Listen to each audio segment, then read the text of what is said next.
দেখো মাংসটা জল ঝরানো হয়ে গেছে। এবার সব রকম মশলা দিয়ে মাখছি। প্রথম টক দইটা জল ঝরানো, একটা গোটা পেঁয়াজ এইখানে কুচোনো, আর একটা আছে ওটা তেলে দেওয়ার জন্যে।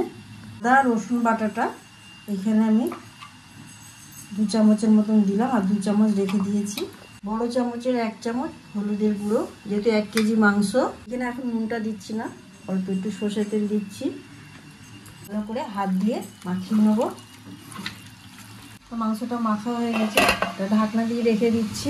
মাংসটা যেহেতু মাখা হয়ে গেছে, ওইদিকে মাখা হলো, এইদিকে আমি আলু ভাজাটা বসিয়ে দিচ্ছি। আলুটা একটু ভেজে নিচ্ছি।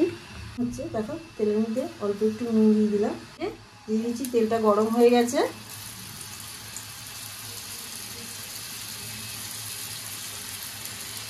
আলুগুলো সিমে এতক্ষণ ভেজে নিচ্ছিলাম, দেখো আলুগুলো ভাজা হয়ে গেছে।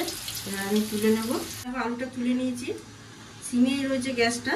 এবারে দিলাম প্রথম শুকনো লঙ্কা, এটা দেখো হয়ে গেছে। তাই এখানে দেখো দারচিনি, এলাচ, লবঙ্গ সব একটু করে থেতো করে নিয়েছি, নিয়ে এবার তেলে দিয়ে দিলাম। লাল লাল হয়ে গেছে, কিন্তু ভাজা হয়ে গেছে। এবারে ওই পেঁয়াজটা দিয়ে দিলাম।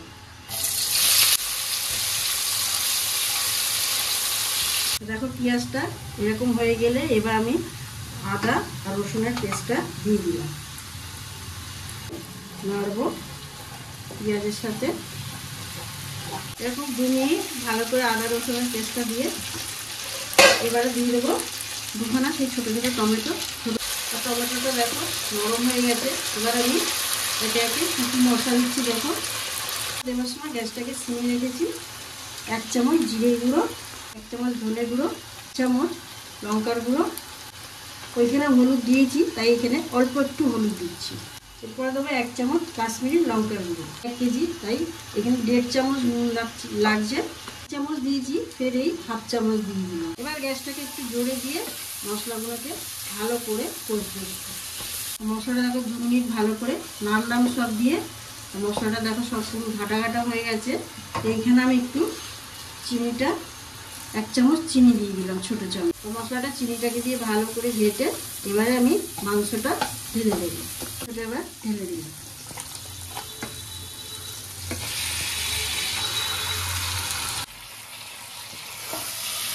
গ্যাসটাকে ছিনিয়ে রাখবো, একটু ভালো করে মশলাটাকে গায়ে লাগিয়ে দেবো।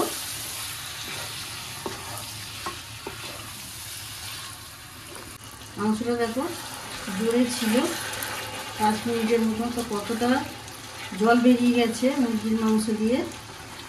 এবারে গ্যাসটাকে আমি জোরে দিয়ে দেবো। মাংস দেখো 5 মিনিটেই কত সুন্দর নরম হয়ে গেছে। ভালো করে এবারে জোরে দিয়ে গ্যাসটাকে রেখে দিয়েছিলাম। দিয়ে এবারে আমি জল দিয়ে দিচ্ছি। বোঝাই যাচ্ছে তেল বেরিয়ে গেছে, মানে মাংস পুরো রেডি হয়ে গেছে। জল প্রথম দিচ্ছি, এর মতন জল দিয়ে দিলাম। মাংসটা দেখো ফুটে গেছে। এবার আমি আলুগুলো দিয়ে দেবো। আলুটা দিয়ে ভালো করে নাড়িয়ে দিয়ে এবারে আমি ঢাকনা দিয়ে দেবো। গ্যাসটাকে 10 মিনিটের মতন এরকম ঢাকনা দিয়ে রেখে দেবো। গ্যাসটাকে জোরেই রেখেছি। তা মাংসটা দেখো পুরো রেডি হয়ে গেছে। এবারে আমি একটু গরম মশলা দিচ্ছি, দিয়ে একটু নেড়ে দিয়ে গ্যাসটাকে বন্ধ করে দেবো। লাল মাংস পুরো মুরগির মাংস রেডি হয়ে গেছে। আর গরম ভাতে পরিবেশন করুন। আর দেখে যদি ভালো লাগে অবশ্যই চ্যানেলটাকে সাবস্ক্রাইব করবেন, লাইক করবেন, কমেন্ট করতে ভুলবেন না।